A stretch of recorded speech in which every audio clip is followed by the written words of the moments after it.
residuals, incentives. What is that?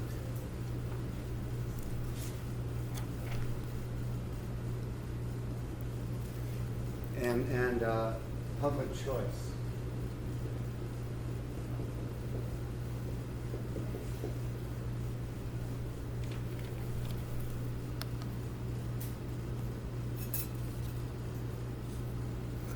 Residuals, incentives, and public choice.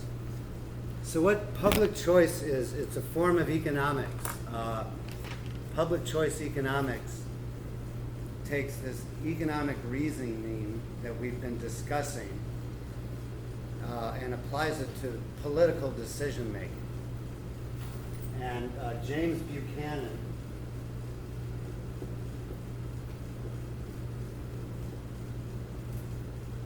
in 1986 won the Nobel Prize for his this idea of applying economic reasoning to political decision making. He won the Nobel Prize in 1986, and he calls it politics without romance. So just like people are self-interested in the Adam Smithian way, which is wealth creation, politicians are self-interested. And this is witnessed by, in fact, the only thing politicians want to do is get elected. So they'll do whatever they have to get elected or re-elected. That's their goal. You know, promise you this, promise you that, but the point is just to get elected or re-elected. So we were talking about the shuttering case in Minneapolis. Okay. So so residuals means that you have a vested interest in what goes on. And in economics, that means investment. Your own investment is at risk. So individuals who have a residual for something have an incentive to keep track of it, right?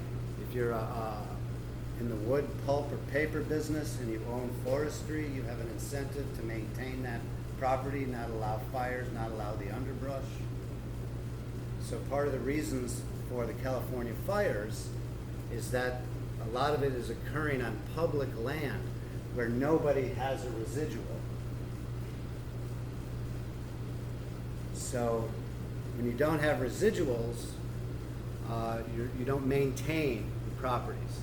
So politicians don't have residuals for the programs that they spend, that they promise you, spend, run up debt, and pass that debt on to those yet born and yet voting.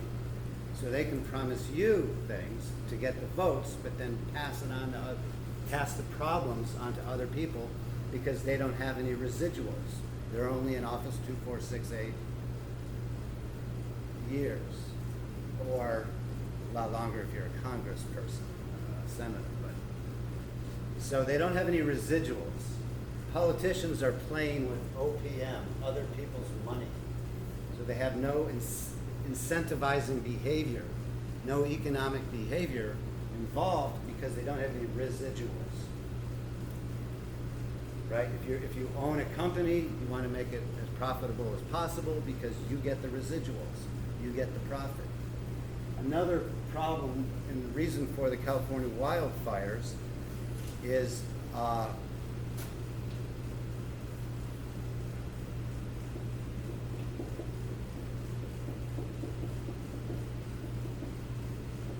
because public utilities, PG&E, public utilities are private firms in general, but because they're deemed public utilities or public goods, they're highly regulated. And because of that, they've captured those who regulate them. And we'll be looking at Hayek 1945, the use of knowledge in society, and giving a lot of examples of when politicians and bureaucrats and technocrats intervene into markets with imperfect information, they get captured by those they regulate. So PG&E Northern California, they're protected from downside risk. If something catches on fire, somebody loses their life or their home, they're not fully responsible because they're guaranteed a profit. They're guaranteed a return on equity. So it's the taxpayer has to end up paying for damage caused by the fires, not by the firms, because the firms don't have the incentives, in this case, the public utilities, don't have the incentives because there's no residuals involved, because they're guaranteed returns on equity. Same thing with the case in Minneapolis about the shutters, where the city of Minneapolis said that businesses couldn't put on shutters on their stores because they wanted to make the neighborhoods beautiful. So this is an example of the Hayekian knowledge problem of the fatal conceit. Politicians don't live and work in those neighborhoods. They don't own the stores. They don't have the incentive to protect their property. So the unintended consequence of this beautification of the shutters is a lot of businesses losing their investments, losing their residuals, losing their life's work.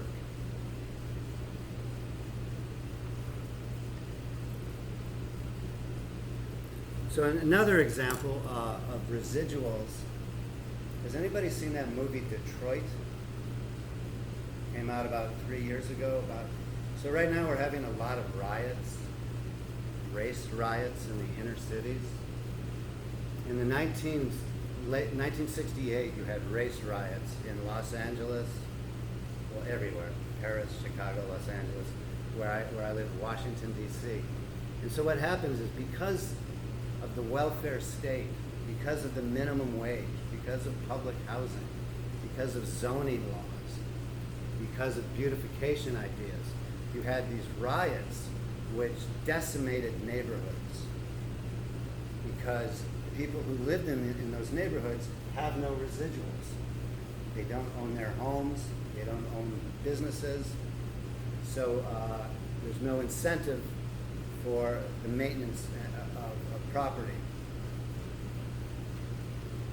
And and we already talked about the police have no residuals, meaning they can't be thrown in jail for violating your civil rights because of qualified immunity and the labor union arbitration. So another form of residual is police behavior. They're not responsible when they violate your rights because they're protected under law from being responsible. So one of the reasons you have for violence by police is the residual situation. There's no incentive for politicians to balance the budget because there's no residuals. They want today's vote, and they pass the damage, the debt, the devaluing currency to those yet born.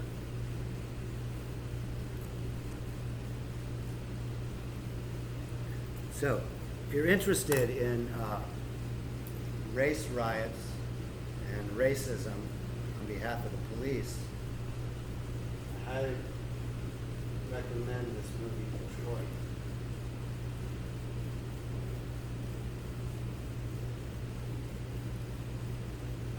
This was, a lot of it centered is around a Motown group. California wildfire. Okay, so another example of the California wildfires. Another example of the idea of residuals and incentives. This is called the Tragedy of Economists.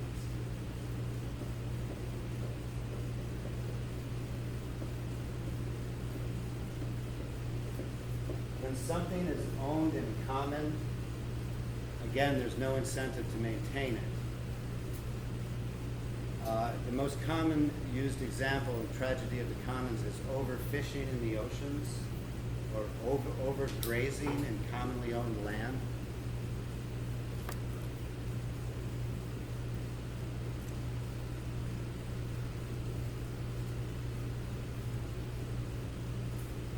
So one of the things about we should mention that relates to your homework is the state declaring some businesses essential and others not essential. And in general, and again back to the Minneapolis example, it was small businesses who lose their business. They can't afford the insurance. My friend's photography business, a small business declared inessential. So what happens is when you have the state determining what's essential and what's not, you end up with this form of governance called corporatism.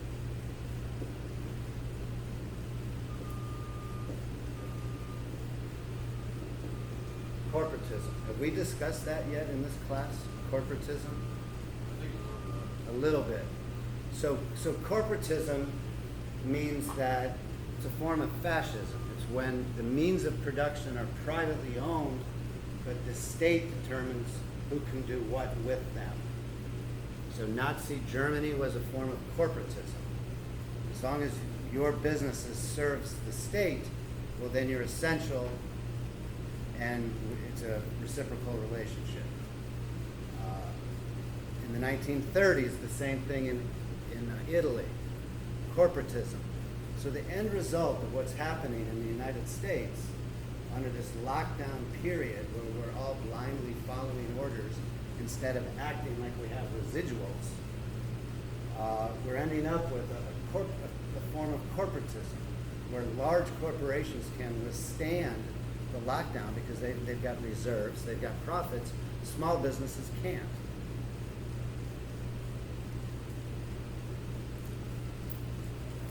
So another, everybody with me so far? Any questions overseas? Comments, critiques? So other people wrote on the United States Postal Service.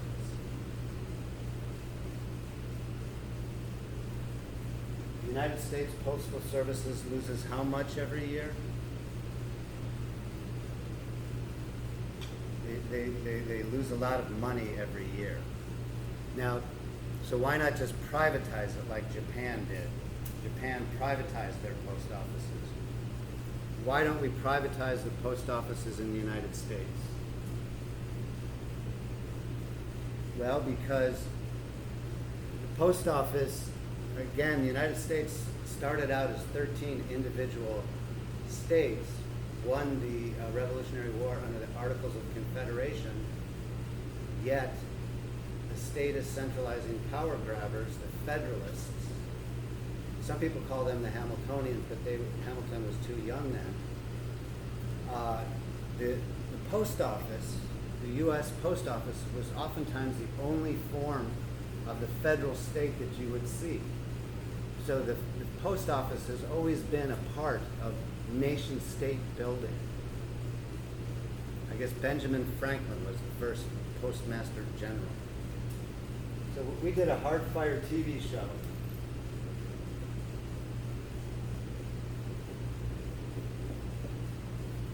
I think it's called Federalists versus the Anti-Federalists.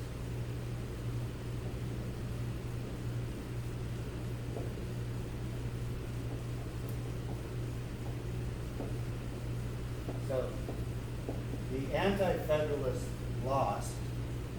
They're the ones that wanted to keep the Articles of Confederation. They didn't want to create a central federal state with the right to income tax, a standing army, and monopoly over trade and money policy, because that's exactly the type of political system they fought against under the British Empire. But the Federalists, who wanted to recreate the British Empire, but only themselves would be in charge, they used the post office to slow down. So the Federalists were in the north, the manufacturers, and in the south, large manufacturers and large slaveholders. So the big compromise that got the Constitution passed was that large manufacturers got trade protection against foreign imports, and slaveholders got voting credit for their slaves. The Anti-Federalists didn't want that, but they lost. And one of the tools that the Federalists used was to slow down mail communications between the Northern Anti-Federalists and the Southern Anti-Federalists. Using that, I don't know if this is history repeating itself under this period of mass democracy. So that the Anti-Federalists wanted a republic, and the Federalists wanted a democracy, or the British utilitarianism, what we were talking about last time, about a ruling class under which everyone serves. So, any questions on residuals, incentives, and public choice? So this relates to our next economic principle, which is incentives matter. And the topic here is residuals. What do you have to lose? What do you have to gain? And that influences your behavior. Any comments? Thank you.